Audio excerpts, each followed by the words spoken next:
नमस्कार, रोखोकला आपलं स्वागत. मी डॉक्टर उदय निरगुडकर. दिल्लीच्या जवाहरलाल नेहरू विद्यापीठातलं म्हणजे जेएनयूतलं आंदोलन आता चांगलं चिघळलंय. एक छोटीशी ठिणगी आता राष्ट्रीय महत्वाचा मुद्दा बनली आहे. संसदेचं आगामी अर्थसंकल्पीय अधिवेशन बंद पाडण्यासाठी ही ठिणगी आता पुरेशी ठरणार आहे. जेएनयू म्हणजे खरं तर डाव्या मार्क्सवादी विचारसरणीच्या विद्यार्थ्यांचा आणि प्राध्यापकांचा अड्डा हे सत्य आहे. अफजल गुरुला फाशी दिली त्या दिवसाचं औचित्य साधून डाव्या विचारांची मूस असणाऱ्या जेएनयू मध्ये एक आंदोलन झालं. त्या आंदोलनात काही उत्साही किंवा अतिउत्साही विद्यार्थ्यांनी चक्क भारत विरोधी घोषणा दिल्या आणि पाकिस्तान जिंदाबादचे नारे देखील लगावले. हा प्रकार धक्कादायक होता. तेव्हा केंद्रातील भाजप सरकारनं जेएनयू स्टुडंट युनियनचा जो प्रमुख आहे कन्हैया कुमार त्याला देशद्रोहाच्या आरोपाखाली थेट अटक करून जेलमध्ये टाकलं. त्यावरून देशभर आगडोंब उसळला.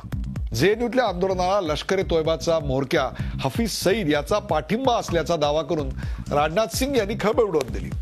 त्यात काँग्रेसचे उपाध्यक्ष राहुल गांधी यांनी जेएनयू मधल्या विद्यार्थ्यांच्या आंदोलनाला पाठिंबा दिला.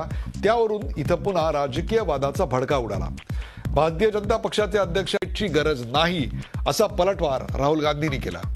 एकीकडे हा राजकीय वाद पेटला आहे तर दुसरीकडे जेएनयू मध्ये आंदोलनाला धार आली आहे. पण मुळात विद्यार्थ्यांनी अशा प्रकारे भारत विरोधी घोषणाबाजी आणि पाकिस्तान जिंदाबाद हे करणं योग्य आहे? स्टुडंट युनियनचा हा लढा नेमका कशासाठी आहे? अफजल गुरुला शहीद बनवण्याचं षडयंत्र रचलं जात आहे का? आणि अफजल गुरुचं समर्थन करणारे सुप्रीम कोर्टाचा अवमान करत नाहीयेत का? आणि देशद्रोहाचा गुन्हा दाखल करण्याची केंद्र सरकारची कृती समर्थनीय आहे का? यासारख्या असंख्य प्रश्नांचा वेध घेऊयात आजच्या खास रोखोक कार्यक्रमात. देशद्रोहाचं राजकारण.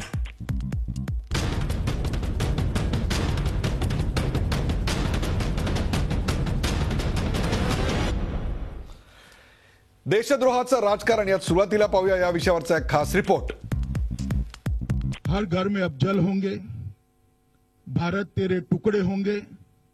अगर इसको कांग्रेस के उपाध्यक्ष अभिव्यक्ति के आजादी के नाम पर इसका समर्थन करना चाहते हैं तो मैं कांग्रेस पार्टी से पूछना चाहता हूं कि इससे बड़ी देशद्रोह के लिए सबूत क्या हो सकती है जो ये नारे हैं.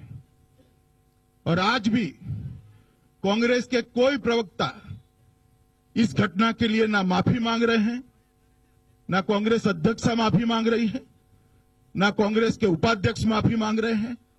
राहुल गांधींवर ही सडकून टीका केली आहे ती अमित शहांनी. भारत विरोधी घोषणा देणाऱ्या जेएनयू विद्यार्थ्यांची पाठराखण केल्याबद्दल शहांनी हे कोरडे ओढले. या टीकेवर राहुल गांधींनीही जोरदार पलटवार केला.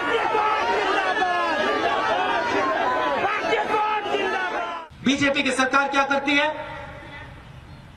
उसको देशद्रोही कहती है और अरेस्ट करती है. तो जहां भी युवा आरएसएस के खिलाफ बोलता है, उनकी विचारधारा के खिलाफ बोलता है, उसे वो कहते हैं ये देशद्रोही है. जेएनयूच्या विद्यार्थ्यांनी दिलेल्या भारत विरोधी घोषणा आणि त्यावरून जेएनयू स्टुडंट्स युनियनचा प्रमुख कन्हैया कुमार याला देशद्रोहाच्या आरोपाखाली झालेली अटक यावरून सध्या जोरदार राजकारण रंगलंय. या आंदोलनाला लष्कर ए तैयबाचा म्होरक्या हाफिज सईदचा पाठिंबा असल्याचा दावा केंद्रीय गृहमंत्र्यांनी केला होता. तर कम्युनिस्ट नेत्यांनी त्यावर तिखट प्रतिक्रिया व्यक्त केली आहे. तर कन्हैया कुमारवर देशद्रोहाचा गुन्हा दाखल करण्याच्या कृतीचं दिल्ली पोलीस आयुक्तांनी जोरदार समर्थन केलंय. कन्हैया को गिरफ्तार किया, उससे हमारी बातचीत हुई है और हमारी जो हमें जानकारी प्राप्त करनी थी उससे हमने प्राप्त की है. ये व्यक्ति उस दिन उस मजमे में शामिल था और इसने जो है उसमें स्पीच भी दी थी और उसमें पार्टिसिपेट किया था जहां पर राष्ट्र विरोधी नारे लगाए गए थे और राष्ट्र विरोधी बातें की गई थी. दरम्यान कन्हैया कुमारच्या अटकेच्या निषेधार्थ जेएनयूमध्ये विद्यार्थी आणि प्राध्यापकांनी आंदोलनाचा हत्यार उपसलाय. या प्रकरणी चर्चेनं तोडगा काढावा असं आवाहन कुलगुरूंनी केलंय. We believe that any problem can be solved through discussion. So therefore, I don't see any need for any strikes. JNU मधील वादाचं हे मोहोळ आता नेमकं काय वळण घेणार? देशद्रोही भूमिका घेणाऱ्यांची पाठराखण करण्याचं कारण काय? आणि या राजकीय चिखलफेकीतून काय साध्य होणार याकडे सर्वांचंच लक्ष लागलंय. Bureau report, Zee media. देशद्रोहाचं राजकारण या विषयावरचा हा रिपोर्ट आपण पाहिलात आणि त्याची चर्चा करण्यासाठी आपण आमंत्रित केले भारतीय जनता पक्षाचे प्रवक्ते मधू चव्हाण. मधू चव्हाण आपल्या स्टुडिओमध्ये आहेत. मधूजी आपलं स्वागत. आपल्याबरोबर आहेत प्रवीण मांजलकर आपलं स्वागत. प्रवीण मांजलकर हे स्टुडंट फेडरेशन ऑफ इंडियाचे महाराष्ट्र कमिटीचे सदस्य आहेत. तुमचंही स्वागत.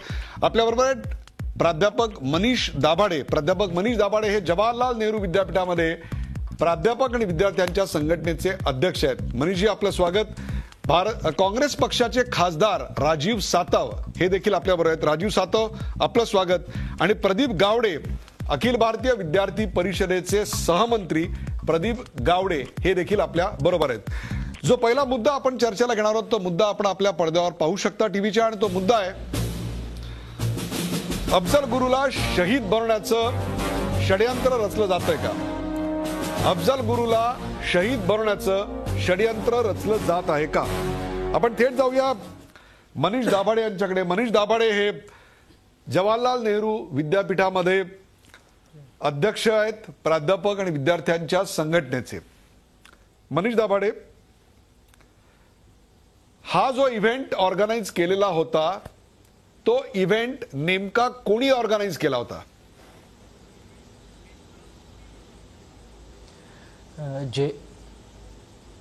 बोला.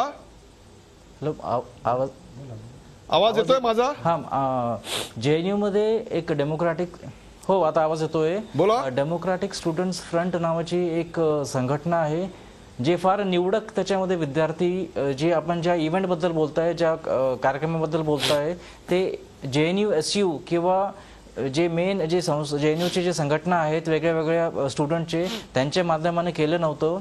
जे एक डेमोक्रॅटिक स्टुडंट्स फोरम नावाची एक एकदम अतिशय छोटी संस्था आहे, अतिशय मोजक्या लोकांनी, बोटावर मोजण्या इतक्या लोकांनी हा एक कार्यक्रम केला होता आणि त्या कार्यक्रमामध्ये या घोषणा झालेल्या आहेत.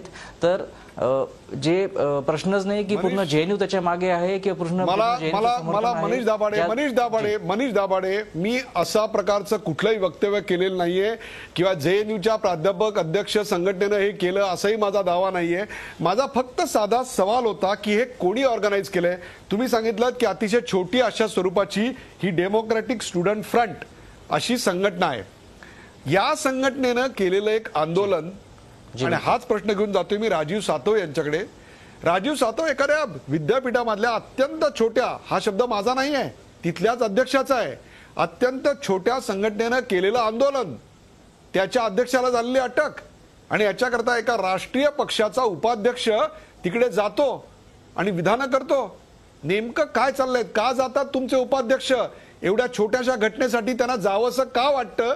आणि ह्या प्रश्नावरून भारतामध्ये उद्या अर्थसंकल्पीय अधिवेशनात हा मुद्दा गाजून पुन्हा संसदेवर बहिष्कार टाकला जाणार नाही, कशावरून?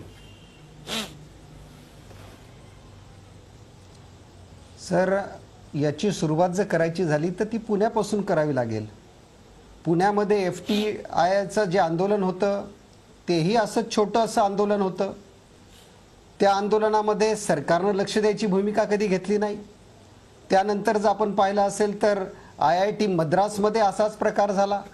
मधल्या काळामध्ये हैदराबादमध्ये रोहितचं प्रकरण झालं, त्याच्यामध्ये सुद्धा सरकारकडनं कुठलाही रिस्पॉन्स झालेला नाही. हा केवळ एक घटना म्हणून याच्याकडे पाहता येणार नाही. सरकारला शैक्षणिक क्षेत्रामध्ये ज्या पद्धतीनं सरकार अपयशी ठरत आहे त्या सगळ्या घटनांचा हा परिपाक, या दृष्टिकोनातून या सगळ्या घटनांकडे पाहावं लागेल. आणि भारत विरोधी घोषणा देणं याचा निषेध आम्ही केलेला आहे. याच्या संपूर्णपणे विरोधात आहोत. त्याच्या विरोधात कारवाई 100 नाही 500% झाली पाहिजे. राजीव सातव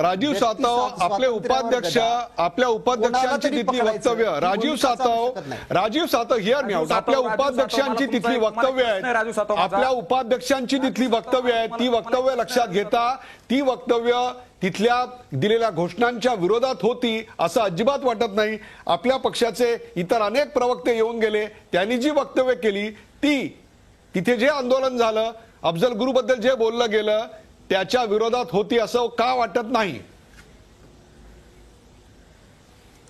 अफजल गुरुला फाशी ही युपीएच्या काळात दिल्या गेलेली आहे, पहिली गोष्ट. दुसरं नाही, 2 मिनिटं, आता पहिलं माझं ऐकून घ्या, नंतर तुमचे प्रश्न विचारा. दुसरा, ज्या पद्धतीनं भारत विरोधी घोषणा झाल्या त्याचा आम्ही निषेध मागेही केला, आजही करतोय आणि पुढेही करणार आहोत. परंतु चोर सोडून संन्याशाला फाशी द्यायची, काहीतरी कोणावर तरी आरोप ठेवायचा, हे चालू शकणार नाही. जो दोषी असेल त्याच्यावर कारवाई झाली पाहिजे. परंतु आम्ही सांगेल तोच दोषी, आम्ही सांगेल तोच आरोपी, असं चालू शकत नाही. रोहितच्या प्रकरणामध्ये तो दलित आहे का दलित नाही याच्यावर शब्द छल करण्यामध्ये या सरकारला इंटरेस्ट होता. रोहितच्या प्रकरणातून लक्ष वळवण्याचा हा कुठेतरी प्रयत्न सुद्धा मला दिसतोय. राजीव सातव, तुम्ही चोर सोडून संन्याशाला असं म्हटलेलं, याचा अर्थ कन्हैया कुमार हा संन्याशी आहे, तो निर्दोष आहे, एका निर्दोषी माणसाला अटक केली आहे असा आपला दावा आहे. राजीव सातव, असं सर मला अजिबात म्हणायचं नाहीये. उदय सर, मला असं अजिबात म्हणायचं नाहीये. मी कन्हैया कुमार हा शब्द सुद्धा वापरला नाही. मग संन्याशी कोण? संन्याशाला संन्याशी कोण? चोर कोण असेल तर सर ऐका, सर ऐका सर माझा ऐका. मनुकुमार शर्मा या माणसानं नथुराम गोडसेचा बलिदान दिवस साजरा केला, त्याच्या विरोधात तुम्हाला एक FIR करायला वेळ मिळाला नाही का? आजही महात्मा गांधींचा ज्यांनी खून केला त्याचा बलिदान दिवस या देशात साजरा होतो, त्या संदर्भात चर्चा अजिबात भाजपाकडनं केली जात नाही. अहो, एवढ्या राष्ट्रवादाचे ह्या गोष्टी करतात. मागच्या 1 वर्षापासून 10 महिन्यापासून जम्मू काश्मीरमध्ये ज्या पद्धतीनं समर्थन बरोबर सत्ता भोगत आहेत. राजीव सातव, पाठिंबा आहे, राजीव सातव, छुपा पाठिंबा, राजीव सातव, सत्ता भोगतात. Hear me out. Rajeev Satav, hear me out, please ऐका माझं. मनु शर्माचं कृत्य हे जेवढं निंदनीय, त्याचं समर्थन करता येणं शक्य नाही, तेवढंच कन्हैया कुमारचंही करता येणार नाही असं आपल्याला वाटत नाही का राजीव सातव? कन्हैया कुमारचं आम्ही समर्थन सर करत नाही आहोत. सर पुन्हा एकदा, कन्हैया कुमारचं समर्थन आम्ही करत नाही आहोत. आमची पूर्ण स्पष्ट भूमिका आहे, जो दोषी असेल त्याच्यावर कारवाई झाली पाहिजे. उदय सर, एक मिनिट ऐकून घ्या. हे एक त्याच्यामध्ये एक तथ्य चुकीचं आहे की कन्हैया कुमारने हे वक्तव्य अफजल गुरुच्या बाबतीत किंवा भारत विरोधी घोषणा त्यांना केलेलं नाहीये. त्यांनी जे भाषण केलेलं आहे त्याच्यामध्ये की भारतीय संविधानचा मी सपोर्ट करतो आणि भारतीय संविधानाला मी मानतो, हे कन्हैया कुमारचं वक्तव्य आहे. ज्यांनी वक्तव्य केलं आहे तुम्ही त्यांच्या मागे जा, त्यांना तुम्ही गजाआड करा. आणि अगेन सर्वात मोठी प्रश्न आहे की हा चर्चेचा विषय आहे की डिबेट पुढे चाललेली गेली आहे की अफजल मागे राहिला आहे. मनीष दाभाडे, झी 24 तास रहा एक पाऊल पुढे.